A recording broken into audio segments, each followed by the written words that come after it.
The bus ride that never ended. 002. It all started on a night like any other. I had just finished a grueling shift at work, exhausted and drained. The late-night bus was my only option home. It wasn't an unusual route, just the same monotonous ride through the quiet city streets.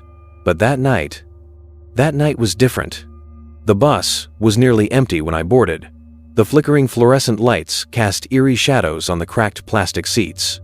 A few passengers were scattered around an old man in a tattered coat, a woman staring blankly out the window, and a hooded figure in the back.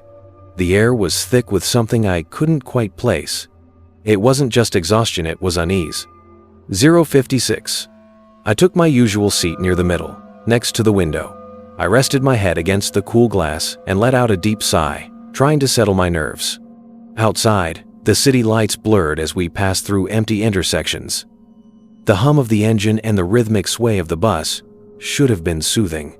But then I noticed something strange. The bus hadn't stopped in a while. No new passengers had gotten on and none had gotten off. I glanced at my watch. 3:03 a.m.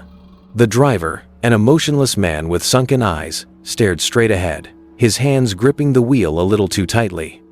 The headlights cut through the dense fog rolling in from the streets, but it felt like we weren't moving forward. 1:27. That was when I saw it. Through the fogged-up window, the scenery outside began to change. The familiar buildings, the convenience stores, the intersections gone. Instead, towering, twisted structures loomed in the distance, their jagged forms illuminated by a blood-red sky. The city was gone. My breath hitched. I turned to the other passengers, expecting to see panic, confusion, anything. But they sat frozen, their faces eerily blank. 2:05. A cold dread crawled down my spine. I turned to the old man in the tattered coat. "Sir," I whispered, "where are we?" He didn't respond. He didn't even blink. I swallowed hard and looked toward the woman by the window. Her reflection in the glass wasn't matching her real movements. I felt the walls closing in. Something was horribly wrong. 2:40. Then the bus lights flickered and everything shifted. The old man was suddenly gone. The woman beside the window was still there, but now her skin was ashen, her eyes sunken and hollow. The hooded figure in the back was watching me. A whisper slithered through the bus, though I couldn't tell where it came from. It wasn't one voice, it was many. "Wake up." 3:15. My pulse pounded in my ears. I turned back to the driver, desperate for answers. "Where are we going?" He didn't respond. I stood up, gripping the seat in front of me to steady myself. "Hey, stop the bus!" Nothing. The passengers remained still, their faces unmoving. Then, slowly, the driver turned his head towards me. His eyes were black, completely, utterly black. 3:50. I stumbled backward. The driver's lips curled into a grin too wide, too unnatural. Then the bus lurched forward. Hard. I slammed into a seat, gripping the armrest as the world outside the windows morphed. The sky was now a deep, pulsing red, and the buildings twisted like they were alive. The roads bent in impossible angles. And then I saw them. Figures, shadowy and faceless, lined the streets, motionless, watching. 4:37. I tried to move, but my body felt heavy, like an invisible force was pinning me down. The whispers grew louder, overlapping, invading my mind. Then, suddenly, the woman next to me turned her head 180 degrees. Her mouth stretched open, wider than humanly possible, revealing rows of jagged teeth. She screamed. My own scream got caught in my throat as she lunged toward me.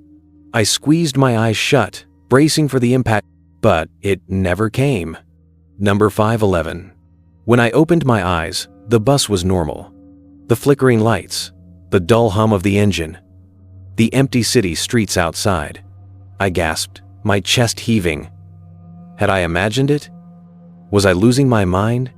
I turned to the woman beside me, was back to normal, breathing steadily, eyes closed, as if nothing had happened.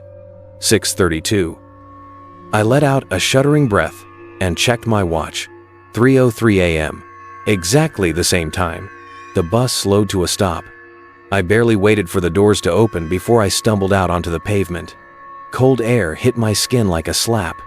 I turned to look back at the bus and saw the passengers, still watching me.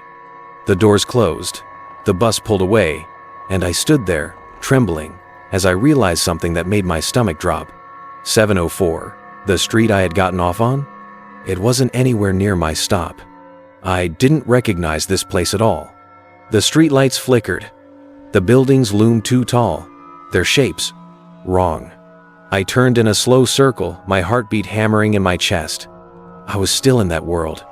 9:33. The whisper returned, curling around my ears like smoke. Wake up.